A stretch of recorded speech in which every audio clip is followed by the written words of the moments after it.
Hello YouTubers, it's Paul again here. First video in a while. What are we up to today? Well, we're going to replace these fog lights on the HSV Senator. They've been in there since new. We've tried all different types in the H3s which are in there, from halogen to Cree to LED. And these are projector lights and they're just not stacking up. So I'm looking for a brighter light, and what I've come up with are these. Now these look identical to the 05 Commodore. What they used was the generic original type fit items which they sourced and did not stamp. The only difference is that these have been fitted with HID in them. Secondly, the lenses don't have any marks on them at all. They're clean, perfect, as they should. But if you look at the 10-year-old car or 11-year-old car, you can see that from lots of road travel that the glass is all sandblasted. So we're aiming to pick up, I believe, a lot of the problems in the lens. So we're aiming to pick up on that. How much did these cost? $34 versus trying to find so-called original items on the net, which people are asking up to $300 for.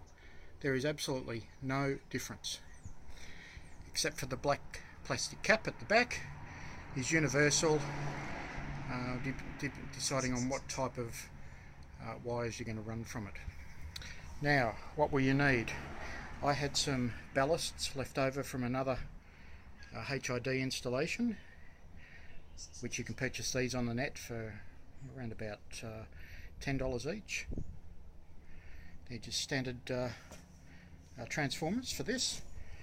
You're going to need obviously some sort of bright light, various tools, double-sided tape, cable ties, and away you go.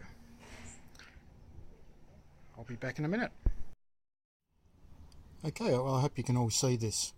The first thing we've got to do is disconnect this plug, which goes up to the light.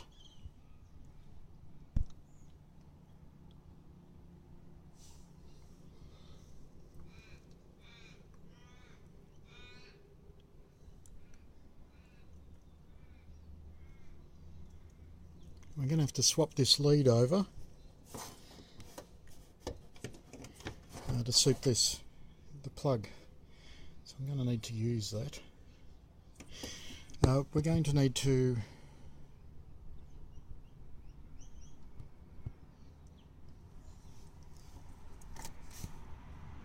undo the mounting points, as you can see. So there's screws up here.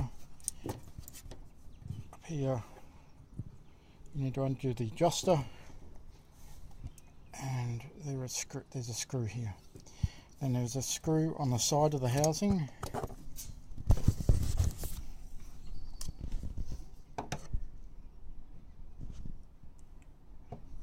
which is right there, and on the other side, which you can't get to. Okay, back again. Alright, well, I've got that one out, and I want to just show you a comparison.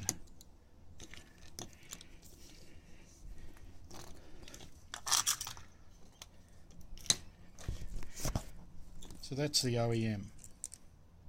Alright, look at the plug at the back. I've got a pigtail, and that's the aftermarket. Okay. There are no markings on this HSV or anything. As I said, they're a generic one. People believe that they're meant to be HSV stamped. Well, they're not. And I've had a look in the parts at Holden, and theirs aren't even HSV stamps, so I don't know whether they were at some stage or not. But I have a feeling, knowing Holden and GM, they're just generic parts that they've bought off the net. You can see the difference of the sandblasting to the lens there, and the vanity ring is all, it's all nice and bright. So let's put them back in. Okay, I had to make, there's some tiny bit of fiddling to do, but I had to make up a conversion fitting, and the automotive plugs are just, it's this one here, easily obtained from an auto electrician supply. They're just a waterproof plug. This is the original one that goes into the loom, which I cut off the other housing. Okay, just a bit of fiddling.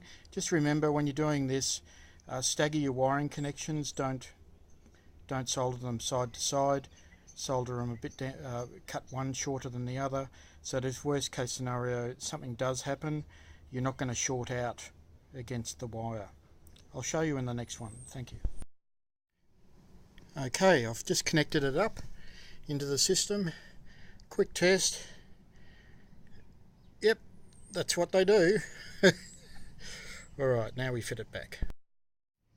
Okay, we're just about to finish or start the second light with the wiring. So all we have to do is snip this off one-handed. Okay, I'll put that light aside, and we're going to trim and fit this one to fit on there.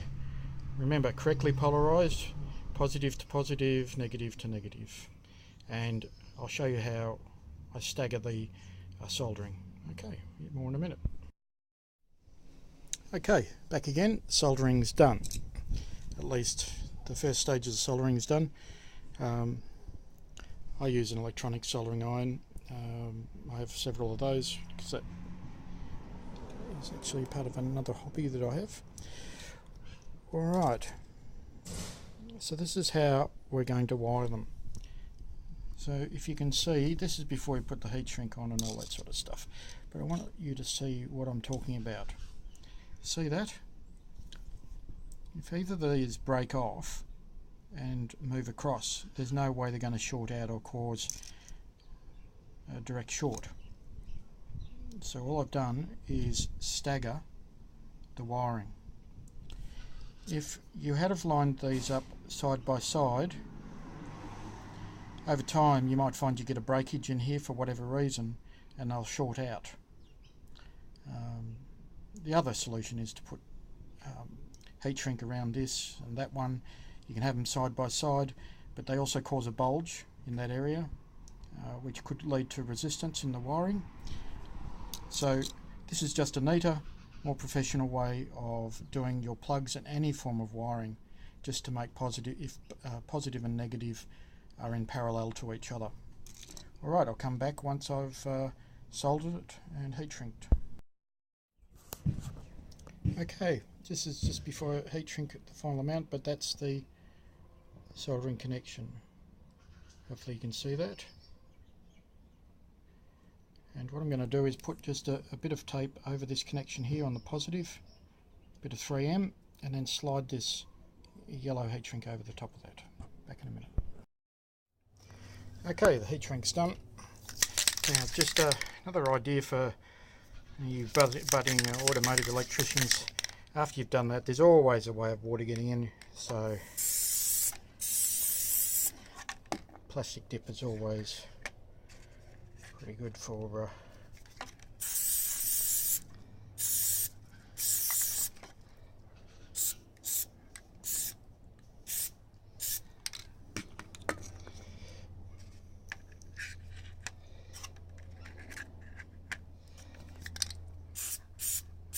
I do have electrical tape, which is a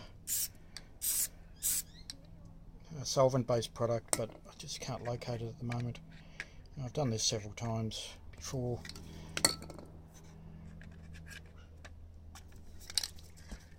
It's effectively the same thing, except this is not as thick.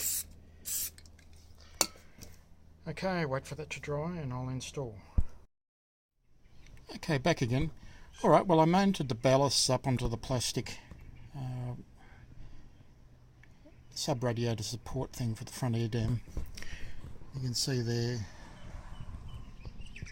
all mounted, cable tied, nice and neat. There's our adapter cable to the main loom. Here is the main loom. There is the input to the ballast. Okay, that's why we had to do that. Just need to adjust it, drop the car, and we're out. Okay, this is the other side. The other side's a bit different in its mounting. Come on, focus. Okay, so the other side is a bit different in its mounting. You can see here, there's the cable. I had to cut into just the lower plastics there. Mount the cable onto the wiring loom. Don't put the cable ties around any of the wires, because over time that could pull wires out. And then we go up under there. It's all nice and neat, and hopefully many years of driving lights. We'll just drop the car down and just do a rough alignment. Okay, I've just done a minor adjustment. It's not a perfectly level surface. Okay. What I've done is about 3 metres from the car, put it against the wall, and there is a line that comes out of them, and I've actually lined that. See that line there? This slopes this wall, so it goes across and lines up with that one. So that's the best I can do in daylight at the moment without any machine. So there we go. I'll just reverse the car back and show you. Okay, well there we have it, finished job.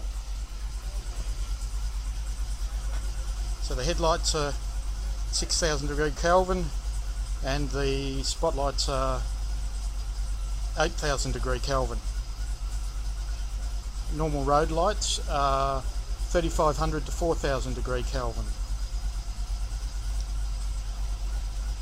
Still walk around.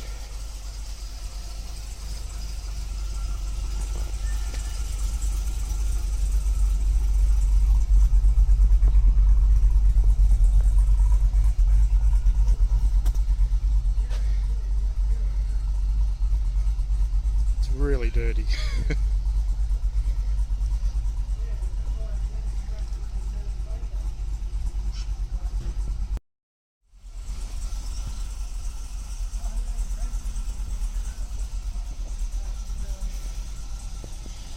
Had the sunroof fitted the other day. It's a Hollandia 700. Let's do a walk through on that one. All new headlining.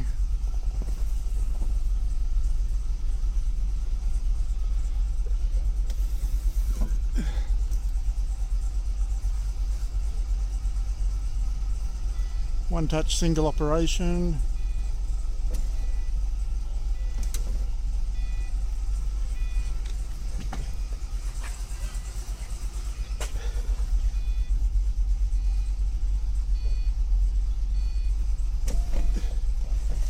Second push, opens up.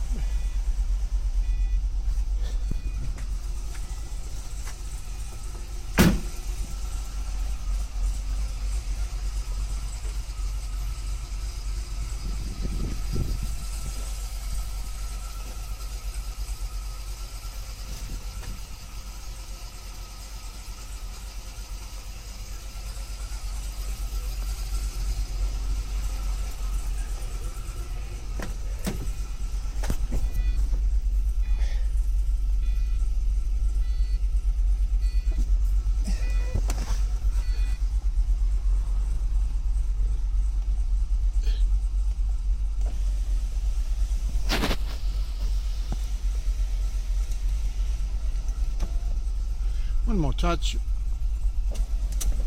Up we go.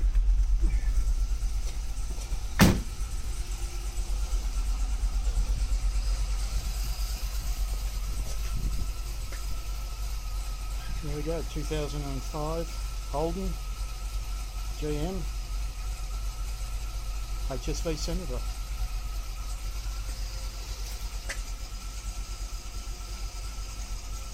291 kilowatts at the rear wheels.